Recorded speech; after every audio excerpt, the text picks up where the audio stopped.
Hi, good afternoon. I'm Dave Schmidtlein, and I'm the Dean of MIT's Sloan School of Management. Welcome to iLead for the fall semester. As you know, we are delighted this afternoon to have with us Jim Foster. I'm going to spend just a minute or so introducing Jim, and then we'll have a chance to have a little bit of a non-fireside, perfectly safe, no smoke detectors needed chat here in the front of the room. As you know, Jim is the president and CEO and chairman of the board for Charles River Laboratories. I think for many of you, the labs don't need a great deal of introduction, but among their very deep areas of expertise and impact, they do work in early stage drug discovery and drug development. The firm developed earlier in its history as a research firm that offered a variety of relatively specialized services. During Jim's time as CEO of the firm, it's grown in revenue from $160 million a year to, I'm just going to say over $2 billion, because I'm always behind, but it is over $2 billion. Okay, so over $2 billion, extraordinary growth. The firm in 2000 went public, had an IPO, and during that time, since then, the stock price has had a compound annual growth rate of over 10%. That's still true too, isn't it? Okay, fantastic. Good. There are many other things that it would be great if we wanted to take more time for me to tell you about Jim. He is philanthropic. He's deeply involved in causes that I know that you and we support in the region and in the world. I know that you have access to a bio, so I won't go through those in detail. Jim also has an undergraduate degree from Lake Forest College and doctorate JD degree, Doctor of Law degree from Boston University. And most specifically for this audience, he is in many respects, but specifically in this respect, he's one of our own. He has a Master of Science degree from the MIT Sloan School of Management. And I'd especially like you to know that he has remained very deeply engaged with the school through time. You know that Charles River is not so very far from us physically as an organization, and both as an organization that's been engaged with our faculty, been engaged with executive development, been engaged in hiring our graduates. And Jim has been philanthropic here as well. In fact, he's devoted not only his treasure, if you will, but also his time to the MIT Sloan School as a lecturer and a frequent speaker on campus.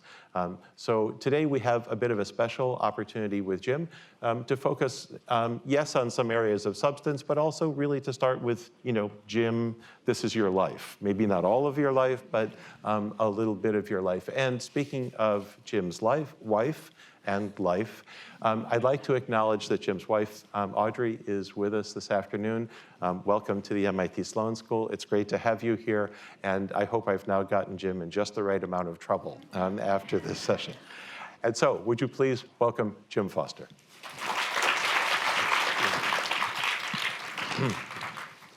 Jim, we've never met. Right. Okay, it's not true. But maybe we start at something that's close to the beginning, if not really the beginning. Charles River has a history as not only a much smaller organization, but an organization that's structured differently than it is today. It was a family business in its early years. And people work in different kinds of settings as they leave MIT. Can you talk about what it's like to be working in, managing in a family business? It's a challenge. It's difficult enough to run a business without bringing family into it. It's often difficult to have a harmonious family life without bringing business into it. So it worked out, I think, fine for me, as we sort of replay the tape. Yeah. I think the statistics are not good for the survival and success rate of family businesses. I used to know the numbers. I think it's like 14% of second generation survive and 7% of third. It's this great show on HBO. I don't know whether any of you have seen it, Succession, which is just, I'm addicted to it. And it's insane family. It's actually based on the Murdochs, apparently. just the infighting and the intrigue and the jealousy and the surreptitious activity. And so there's the Murdochs, and then there's the Viacom folks. I actually grew up with those folks, the Redstones, and that's not all that different. And then some of you may not know this. Legal Seafood, a great Boston institution, is a family-owned business. And I remember years ago the father anointing one of the two sons CEO in the press. The other son sued them, and they almost had to liquidate the whole company. So anyway, it's fraught with all sorts of problems. For me, it was all sorts of bizarre things happened. We had a very senior executive who, we were part of Bausch & Lomb at the time, so we were a wholly owned subsidiary of that public company. So the number two guy in the firm was obviously threatened by me in some way and wrote letters to the CEO under an assumed name saying that I was selling drugs in the company. Whoa. It's actually not true, by the way. Let's get that out. Not true. Right. And they had to do this formal investigation of me. And of course, I knew it was him and I knew why he did it, and yet that happened. And he also sort of mistreated me because I was a family member and was tougher on me. And so there's a bunch of hurdles. And then there are these stories along the way. I remember sitting at a closing dinner with some company that we bought years ago with the founder, who's this fabulous guy in his late 70s. He had created and sold a bunch of companies worth hundreds of millions of dollars. We were just kind of chatting at the dinner, and I said, "Do you have any kids?" And he said, "Yeah. In fact, my son used to run this company you just bought." And I said, "What do you mean used to?" He said, "Well, he did a lousy job. I fired him 10 years ago. He hasn't spoken to me since, and I've never met my grandkids." So you think about things like that. And then I think about, I had this wonderful relationship with my father, who's a terrific guy, loving guy, great entrepreneur. But when I think about the time that I started, which I was pretty young, I was in my mid-20s, anytime, and I lived in Weston, he lived in Newton, so I saw him all the time. My relationship with him was all business for 30 years. So have dinner, it's Thanksgiving, it's my birthday, it's whatever. We have dinner, and then we sort of go off into his study and talk about business, which is fine, but so you lose that personal relationship. And people are always saying to my kids, "How come you didn't go into the business?" Well, number one, it's not a family business anymore, but thank God they didn't. God, I have a relationship with them. How's your life? How's your work? How's your whatever? As opposed to just doing that. So I think it's high-stakes poker. Jim, can I just... Sure. In those early days, was it you and your dad? I mean, it was the two of you, or were there others that... It's a little more complicated. So Charles Rivers had 5 structural iterations. It was a private company, then a public company, and then we sold it and then bought it back, whatever. Yeah. When I first got there, it was public, so he still owned 40%. He had a brother that he had taken in, and it was immediately toxic, so that was a problem. I had a brother who came after college to figure out what he was going to do and stayed for 20 years. Never liked it. And I have another brother who's still there in sort of not a significant management role. So, and the place was big enough, so it wasn't a problem. I should say, so my answer isn't annoyingly imbalanced. As you'll hear by the end of this talk, I'm all about straight talk, and I tend to be annoyingly black or white often. When it works, it's magic. So I have a brother-in-law that's got a big construction company. It's 3rd generation. It works great. I have a friend who has a 5th generation construction company that works great. But I think those are exceptions to the rule. I suspect, all things being equal, you can trust your family members more than employees, but I'm not sure about that.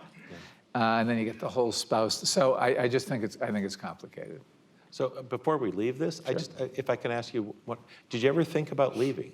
Or was leaving did it feel like it was possible? Yeah, well, I left. I almost left. It wasn't because it was a family business. We had this abusive Napoleonic CEO at Bausch & Lomb who his sport was to sort of torture me. So great story. It's a great story if you're not the subject of it. So at the closing dinner, when Bausch & Lomb bought Charles River, these are the days where it was mostly men. So we had this black tie, guys only, cigar and brandy dinner. And he takes me outside. He says, come here. Takes me outside. And I thought he was going to say, I'm so happy to be working with you and so pleased to bought Charles River. And I hear great things about you. And so he says, I hear you're the heir apparent. These are his exact words. I actually wrote my thesis about this. I'm still disturbed by it 40 years later. He said, I hear you're the heir apparent, and I want you to know you mean nothing to me. And he said, I'm going to hold your feet to the fire and see what you're made of. And so for 5 or 6 years, he just beat the you-know-what out of me every chance he got. And I used to sit up nights. I remember I did my first acquisition, and I had to defend it. I must have prepared for 2 weeks. I'm an over-preparer anyway. And he would ask me 100 questions until he found the 101st question that I couldn't answer, and then he would be on me. So there was a point probably 5 or 6 years into it where I just thought, life is too short. Yeah. It's not family business anymore. And I had an offer from a biotech company, really great biotech company, which, by the way, has since gone bankrupt, so it wouldn't have been a great decision. And I had this conversation with my dad, and I just said, I'm out of here. And he said, I understand. And then I just sort of woke up in the middle of the night and said, you know what, I'm just not going to let this guy do this to me, and I think I can make a contribution here. And there was a tipping point when he just sort of woke up one day and thought I had passed whatever test I was being put through. And then he put me in his succession program. So it worked out fine. I suppose, whatever that expression is, that tough things make you stronger. I wish I hadn't gone through that. I think if they don't kill you, they it's don't also kill you. part of that. Right. But okay, yes. Which it almost did, but and just to wrap up on the family business stuff, the other thing is, you can be coddled in a family business and actually not have to perform and not know whether you're actually any good. And then if you're not one of the parents that fires the kid who doesn't perform, then what do you do? So while they were really tough on me, I learned very good short-term planning, very good long-term planning. I learned how to step up to difficult issues. And most importantly, I learned how to not treat people. So this Napoleonic, miserable guy who once said to me, by the way, I never have to be nice to you as long as I pay you well. I thought, that can't be right. But he meant that. So I learned a lot on how to not treat people, and conversely, the importance of listening and respecting and appreciating your team, and not, things got really rough at Bausch & Lomb. The company sort of unraveled, and he got fired, but everybody left as opposed to pull together to try to fix it. And that's the environment you create if you don't treat people well. Yeah. So that was the lesson there. Good. So I was going to ask you about the different organizational structures for Charles River, family, private, subsidiary, and public now. I kind of feel like I know which is your least favorite structure from what we just said.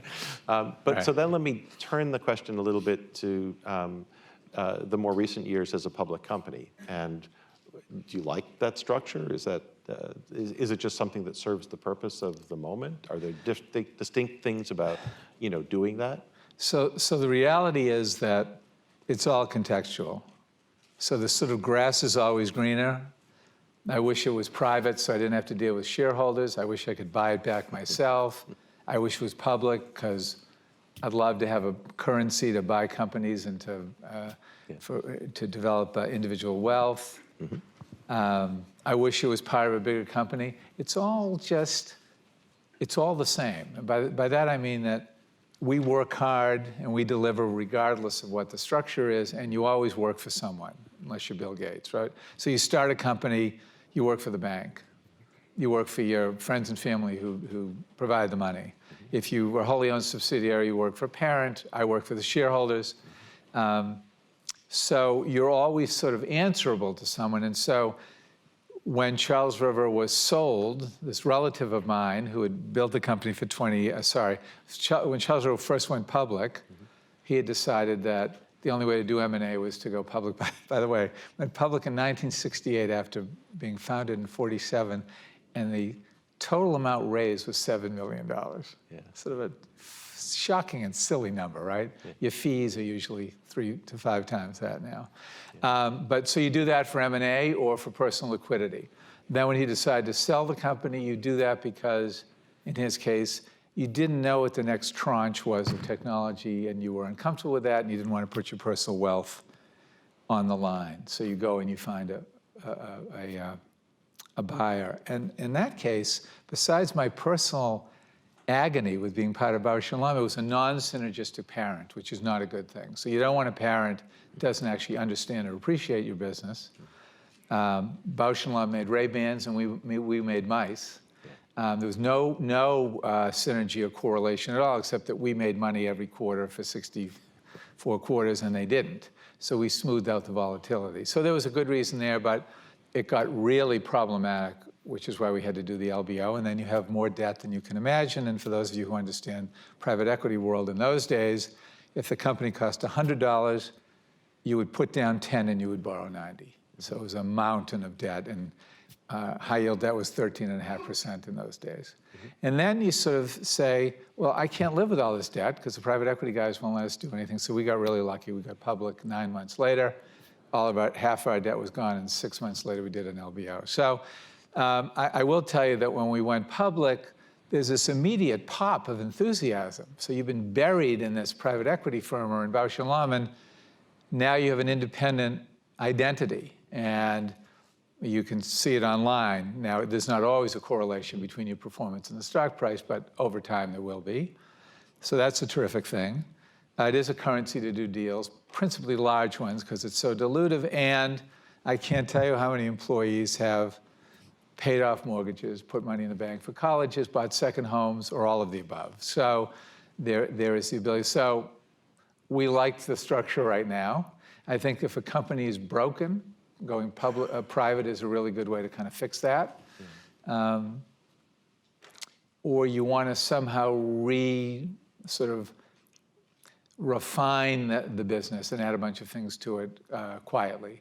But yeah, it's almost 20 years now as a public company. The stock's done very well. It's had its moments, but I think by and large, it's been really good for us.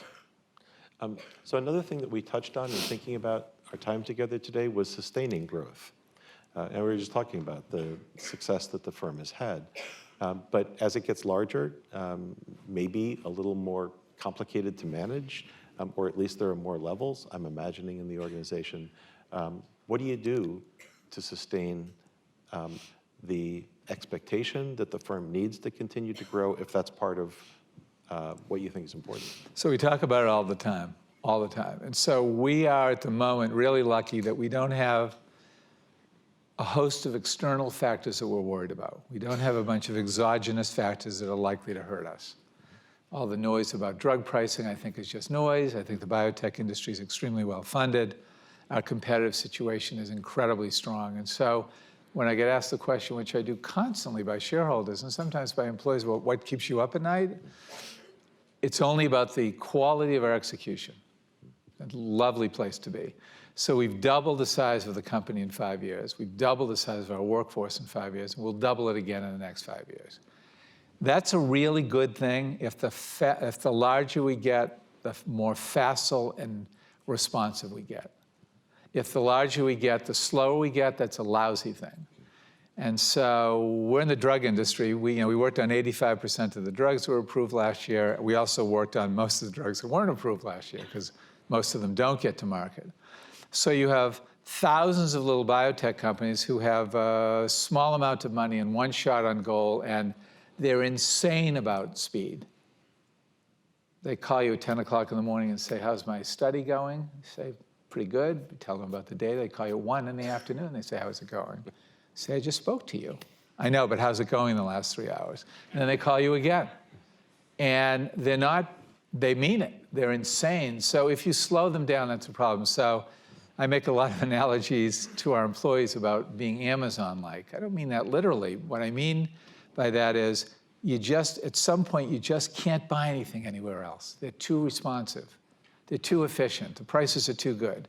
So anybody who wants to do non-clinical work, developing a drug, some postdoc who just graduated Yale and never heard of us. I want them to go online and see that we have all the services they desire, or know us and say, Charles River must do that. Get online and immediately get a quote, immediately get a slot, and immediately have someone that responds to them. Now, our inability to do that means that they will go to smaller players who are more responsive. So we are maniacally focused on we have 100 sites now, so the handoff of the molecule from site to site, the IT interface between our sites and theirs is really critically important. So yeah, speed is really important. And we're also really concerned, I'm personally very concerned about the politicism of the workplace as scale happens. Bausch & Lomb was incredibly political. It was, so how buddy-buddy were you with the CEO? How well did you make yourself look to the detriment of others? Yeah. We see that every once in a while. We root that out. So Charles River is a meritocracy. So if you want to succeed, Charles River, you work hard, you do good work, you don't make others look bad, you make others look terrific, and you don't have to constantly be politicking for yourself. So it gets harder, I think, as you get bigger. And so when I see it, I stamp it out. I don't always see it, but I worry about that. Yeah. So when you were just talking, you talked about speed and you talked about connecting well with customers. So on this point of speed, so I'm not sure that I understand how you might think about the role of technology in your business. Can I just ask you to, kind of push play on that for a minute? Are there aspects of technology that you feel, either at your scale or depending on the nature and needs of your customer base, are crucial for keeping you ahead of other firms? Maybe no, but I thought I would ask. From the most simplistic point of view, we have so many clients and so many studies that our IT interface has to be very sophisticated because we can't hire enough people to answer the questions from our clients. Mm-hmm. And I would say we're in a little bit of a race to get there. I don't think we're behind the competition. The great hope in the drug industry, whether you're in the preclinical arena where we are, or the clinical arena where we're actually putting drugs into patients, is can you use artificial intelligence and machine learning to take all the data that exists to design better trials with better outcomes and faster outcomes. So we're all over that. I'm sure and I know you're talking about it a lot at this institution, it's a very sexy topic.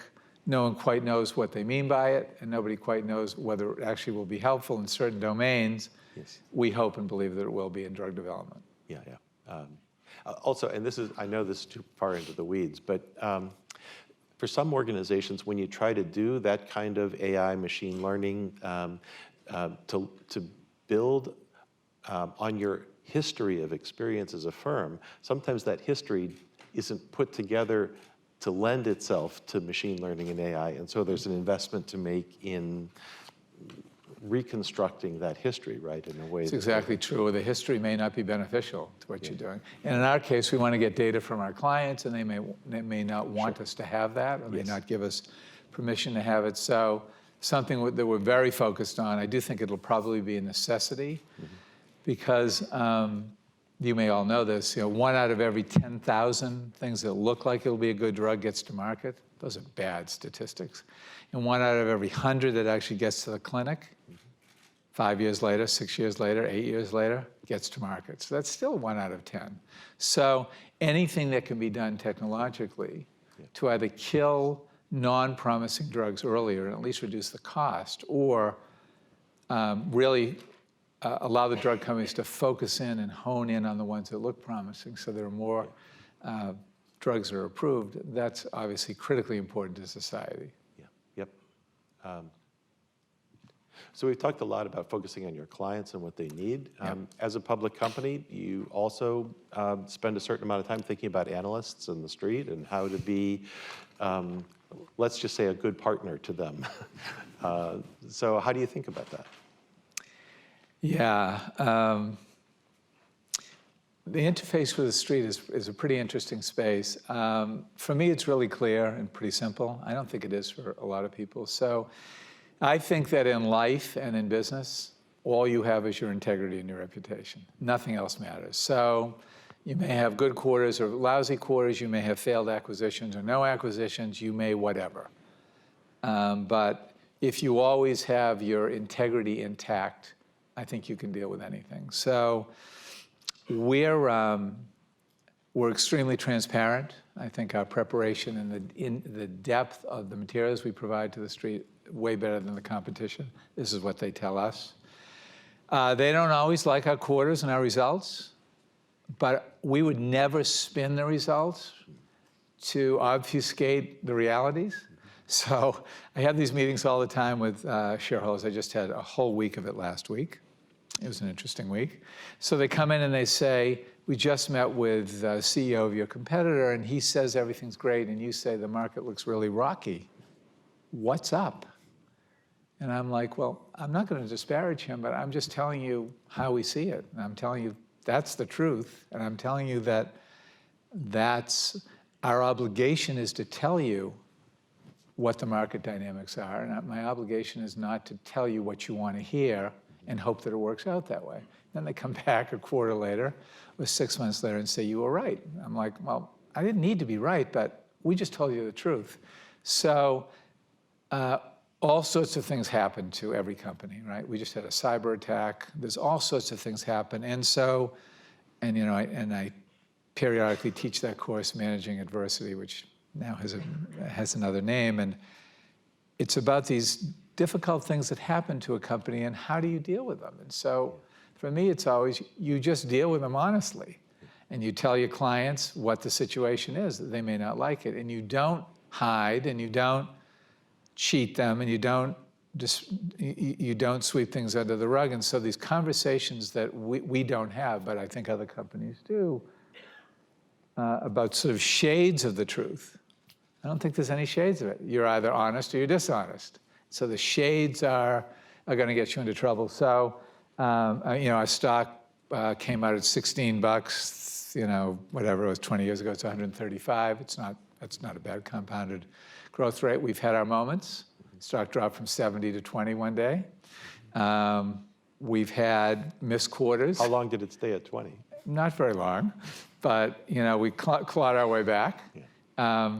So it doesn't go up forever. And so it's sort of how you manage your way through. 2009, 10, 11, and 12 are very challenging years for us. And so I still had to deal with the street. And we told them that the demand was slow and the profitability was a challenge. But you know what we did? We got leaner. And we got in touch with our cost structure. And we outmaneuvered the competition. And then when the market came back, we prevailed. So I enjoy the interface with the street. It's not the most productive use of your time. You're not really building your business, but you sign up for it when you go public. Yeah. And then you have an obligation to be as transparent and as open as possible. That's what disclosure means. And disclosure doesn't mean that you hide things. Disclosure means that you give current shareholders enough information to decide whether they keep your stock and potential shareholders enough information to decide whether they want to pass on your stock or buy it. So it's very straightforward for us. We had just had our investor day last week. It was really fun and really rewarding. And the interplay now between the analysts, most of whom have buys on us, but really understand the company and trust us, is quite rewarding. Yeah. So I understand what you said about a principled stand as an individual and as an organization. I also understand that there's a reputational benefit that's a broad-based one. Is there enough continuity in the analysts in their roles that that it's like a personal, reputation with them as individuals, or is it a broader? You know what I'm trying to ask about it? There is actually. So we have a lot of coverage for a reasonably small company. We have, I think, around, they come and they go, but around 20 analysts. Mm-hmm. And we probably go to that many investor conferences. That's a lot. And a lot of them have been in the stock for years. So I know them personally. Mm-hmm. Guy who introduced me last week said we're the longest buy that he's ever had on every company. That's a great introduction. Yeah. You just want to say, okay, we're done. We don't actually have to have we had a conversation like this. And they take it personally when you miss a quarter, particularly when you surprise them. They take it personally when you don't hit your operating margins when you surprise them. They take it personally when they expect you to do something and you don't. And of course, sometimes the world of being in a public company can be quite unfair. I remember we had 9 quarters in a row where we beat our earnings estimates, and then the 10th quarter where we made our guidance, but they expected us to beat them because we had beat them 9 quarters in a row, and the stock dropped 20% that day. Yeah. So sometimes it's hard to win. I don't think there's continuity at all, I mean, with a few exceptions, or any sort of allegiance with the shareholder base. So the dirty little secret that I wouldn't want repeated by that video either, is that, yeah, legally we work for the shareholders. I don't think the shareholders are who we work for at all. That's not who I care about. I care about our employees first and our clients a close second. And in the final analysis, we care about patients, which is who we work for. And then we work hard and hopefully we'll do a good job for the shareholders. But they come and they go. It's often fast money, a lot of hedge funds. They don't really even understand fundamentally what we do often. They know the stock's had a nice run up or maybe it got beat up recently and the quant's algorithm says that this is a good stock to buy. So I spend a lot of time making sure that we're clear with it. So we have our conference call once a quarter. We talk to every analyst that day and all of our big shareholders that want to, which we think is really good access. So you want to be accessible and you want to be available. And so we do that. So I just want to ask you maybe 1 or 2 more things, and then we'll open it up to people who might have a question or a comment they'd like to share with you. Can you tell me about either one, a really good decision that you made you proud, or a really bad decision that you wish you had done something different about? As CEO, obviously. Really good decision that made me proud. So I think the decision to buy the company back was sort of a critical inflection point in the company's history. So we have this non-synergistic, at that point, not abusive anymore, but a non-synergistic parent that's floating around the ether, trying to sell contact lenses, and we're helping people make drugs. It just didn't work. And so we had a CEO change, and I set about the task of trying to buy it back. And I called the new CEO up, and I said, "You've redefined Bausch & Lomb, and we don't fit, and I'd like to do an LBO." And he said, "Great. Get in line, because we're going to do an auction." I've hired Lazard to do the auction. I said, no, this is a long-term family business. We've been doing this for years. You're not going to auction off our company. He said, "Yeah, I am. And not only that, but you're going to prepare the offering memorandum, and you're going to have the management meetings with other buyers." To which I thought, well, I could prepare an offering memorandum that showed a lousy numbers for the next 5 years, or I could be rude at those management presentations and put my feet up on the desk with no shoes. But of course, you can't do that. And so it took me 18 months. And I spoke to him every week. And then finally, like a week before, I said, "What's your price? Stop torturing me." And he gave me the price and went back to the PE guys, and they said, "It's too expensive." Anyway, we worked it out. And that was sort of a huge turning point in the company's history. So I'm proud of that. And I'm proud of the team that we built, and I'm proud of the culture that we maintained. It was a family business, and we have about 17,000 employees now, which is small by virtue of a lot of the companies that you folks study and maybe came from, but getting to be big, 100 locations. And yet, if you go to any of the sites, it still feels like a family business at the sites. And so we've maintained this ethos that people actually care about each other and that they're actually supporting each other. And so when we had a cyber attack, so we just had it, we're still coming out of it, everybody just pulled together and dealt with it. And we told our clients immediately. We didn't obfuscate any of that. And so I think culture is critically important. I don't know whether we have enough time to go through the things that I'm not proud of. I would say one thing one tiny thing that you I would say one thing that I probably could have done better that we're doing well now and I'm spending a lot of time on, which is that what happens is, particularly at the top of an organization, that so much is filtered. So folks that work for me, they're all terrific people, but they want to look well. They want to look like they've got it figured out. And so the positive spin on that is they're not going to torture me with every little issue, but the negative spin on it is that they're going to often spin things and I'm just not aware of them. So when I go to our sites and I prepare, so we have 100 sites, as I said, and I go to 30 or 40 a year. And I used to just go and do an all-hands meeting like this, take a tour, see what was new, meet a few new employees, and do a business review and leave. And so you get a superficial sense of what goes on. Now I go and I do all of those things, but then I have 1, 2, 3, 4, 5 meetings with hourly employees. And I say, closing the door here, no attribution. What's really going on? How does it feel here? How's the culture? Do you have enough staff? How do you feel about your comp? Do you understand what we do? Do you understand your role in what we do? And that's been really transformational. So I hear things that I would have never heard. Yeah. I occasionally reach into the organization, fix things that I would have never known about, and while we have 1,600 PhDs, and it's a pretty big company, we probably have 60% of our workforce that's entry-level, hourly paid folks. And so if you don't hear them and you don't care about them, they feel that you don't care about them. Of course I do. You're not maximizing the potential. So, I fundamentally believe that everybody gets up nobody gets up in the morning and says, I'm looking forward to doing a lousy job at work today. I think everybody wants to make a contribution. If you actually allow them the opportunity to make a contribution and actually pull their thoughts out of them. So you're designing a new space. Well, why don't you have the people that work in that space work on the design, not the people who they work for, the people 8 levels above them. Often they'll ask me in these visits, so what should we do about that? And I'll be like, I have no idea. I don't work here every day. I don't work in your area. You have an idea. So I flip the question back and I say, what do you think you ought to do?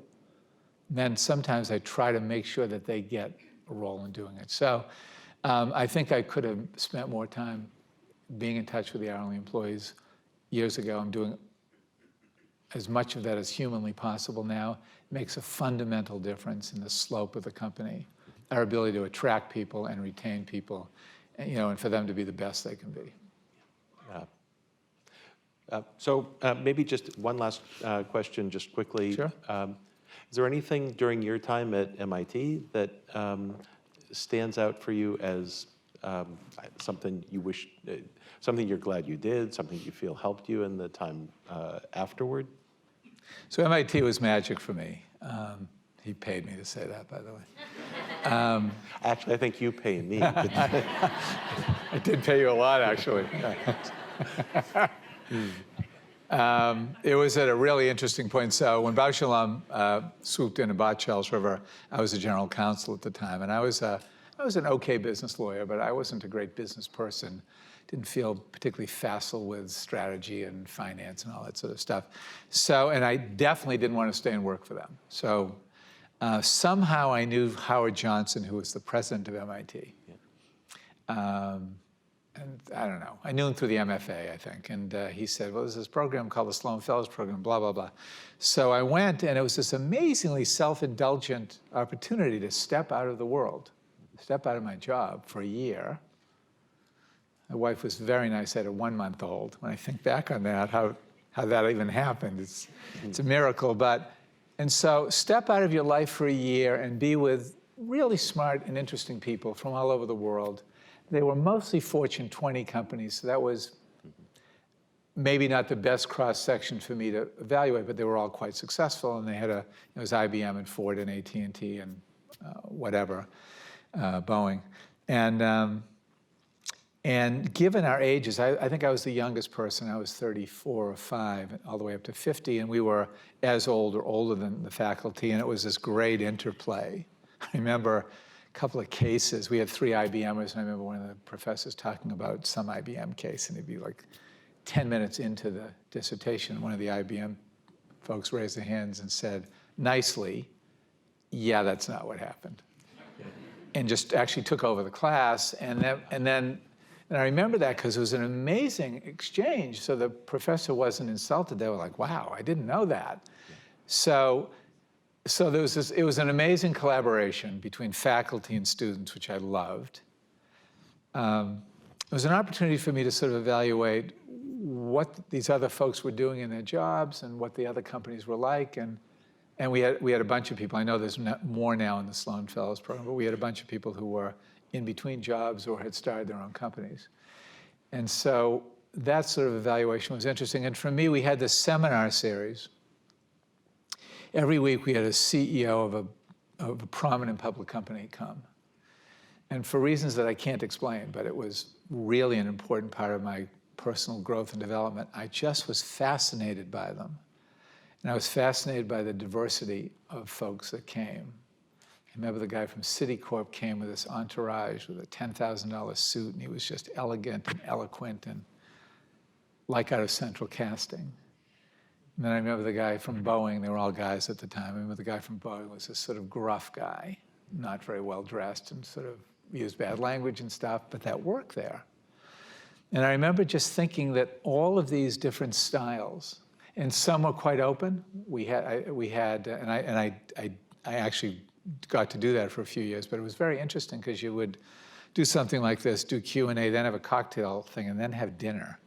And over the dinner, it would be like, take the gloves off and ask you all sorts of stuff. And so when they asked me, there's nothing they could ask me that I wouldn't answer. And some of them would be like, so tell me about your personal life. I heard that you were divorced. So did your work wreck your marriage? And they'd be like, talking about my personal life. And so I thought, what kind of style is that? So I learned a lot about that. And then I was really focused on what they used to call, and I probably don't call them anymore at MIT, the soft skills, which I think is the only stuff that's important, by the way. So while you're going to all learn accounting and finance and strategy, and you're going to be experts at, and you're all really smart, if you have a job like mine, you're not going to run those discounted cash flow analyses. You're going to have to understand them, but you're not going to run them.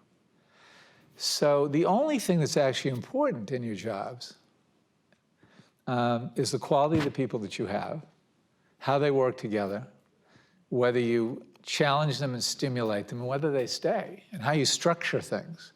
So I was really fascinated by looking at the CEOs, and then at the time, it was hard to find faculty members who were, they used to call it organizational design, which I'm sort of not a great thing to call it either. It seems too whatever.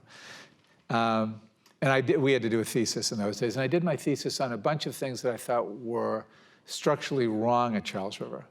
It was a really, even though it was my father, it was a really autocratic operation where a handful of people made all the decisions. And I thought, I think I'll go back and try to fix that. So for me, unlike law school, which was a wonderful education, I don't think it helped to, it wasn't an important inflection point in my life vis-a-vis my career. And I think Sloan was everything. So let's stop right there. I'm sorry. And I think without that experience, I don't know what would have happened. Bausch & Lomb would have still bought the company. I might have left and not come back.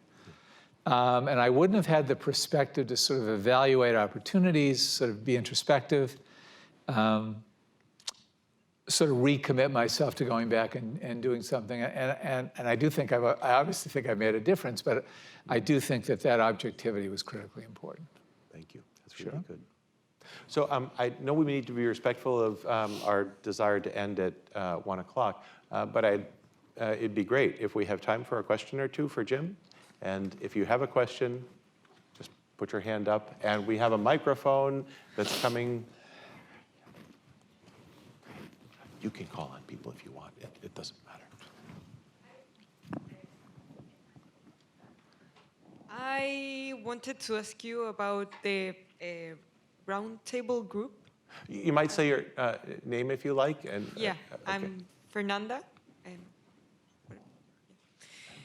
And about the changes in companies that have been changing from shareholders to more stakeholders. And yesterday, someone in a class said that they believe that companies, that was all lie, and companies only care about profit. So could you speak about change, if you perceive change and how it's changing? So not just caring about profit, I think. Yeah, so so the reality is that we have to do it all. I mean, I periodically have division presidents that work for me and work for people who work for me who say, yeah, I just want to take a year off, boss, and reinvest in the company. And the reality is that unless it's really broken, we just can't do that. So we have this interesting company that does world-class science and makes as much money as possible. And I don't think that's a bad thing. And I say often to our PhDs, as I said, we have 1,600 of them. This is a lot of PhDs. I say, okay, so you had a choice.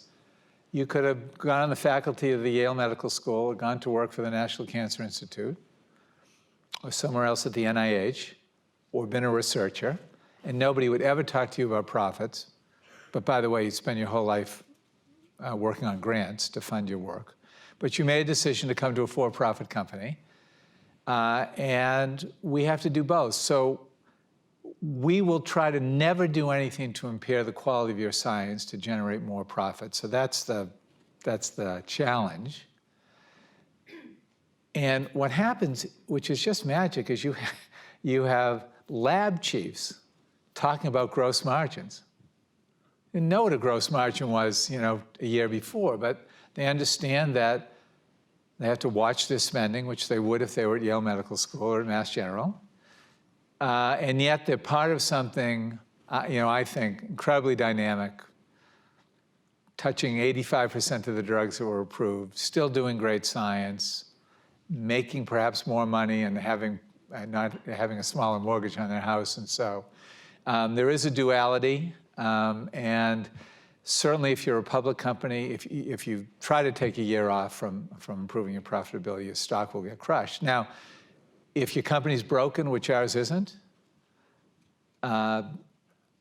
you may have to do that, but you may have to go private to do that. You may just have to, put the shroud around you and take 2 or 3 years to fix your situation. So we happily do both, and I think we have that balance pretty well figured out. Maybe we have time for one more question. Yes. Hi, I'm Janice. I'm a second-year MBA student.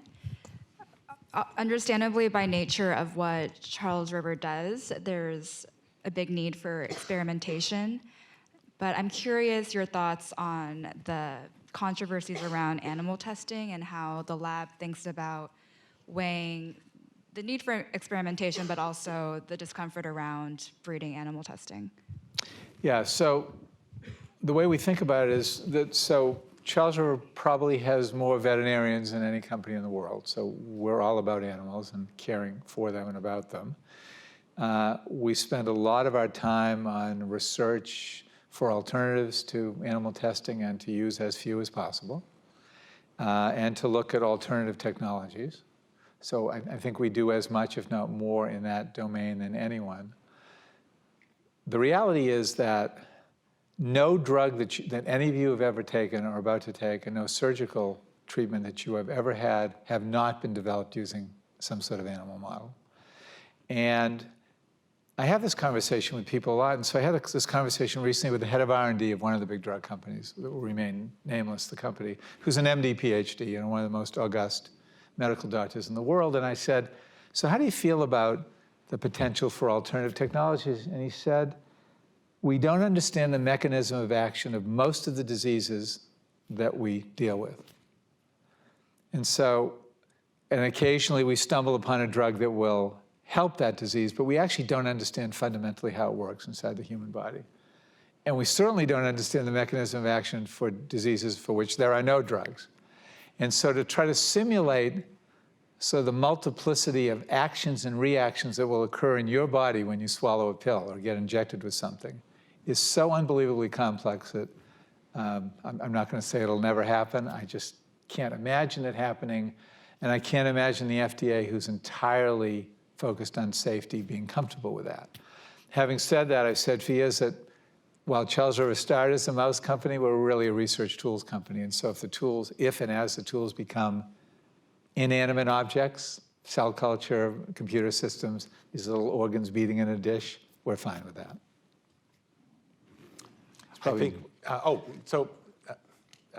The sign says last question. So if someone probably has a relatively succinct question, and I see a hand up over here, Jim, are you okay taking one more? Sure. Okay, well, this is the lightning round. Sure, absolutely. My name is Nicholas Bolt. I'm in the Sloan Fellows Program. There's been a few key moments in your career where you had to decide whether to stay with something, and it sounds like in some cases it was torture. What's your, from a business, non-emotional standpoint, what's your criteria for pursuing opportunities and deciding, how long to stick something out or chalk it up as a near miss? And what have you done to make those choices? Yeah, I think as long as you're learning something, and as I said, I learned a lot of what not to do from the guy that was torturing me. As long as you're learning something, I would probably stick something out longer. If the mission of the business that you're in lights you up, and your boss doesn't light you up, might be worth sticking that out until you have a new boss.